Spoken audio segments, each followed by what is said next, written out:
প্রতি বছরের মতো এ বছরও ভারতের কলকাতায় উদযাপন হয়েছে বিজয় দিবস।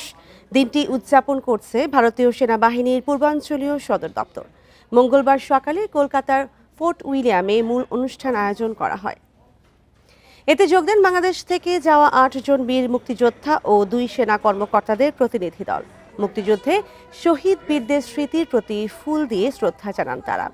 ১৯৭১ সালের মুক্তিযুদ্ধে বাংলাদেশি মুক্তিযোদ্ধা ও ভারতীয় সেনাবাহিনীর পূর্বাঞ্চলীয় কমান্ডের যোদ্ধাদের যৌথ লড়াইকে কৃতজ্ঞতার সঙ্গে স্মরণ করা হয়।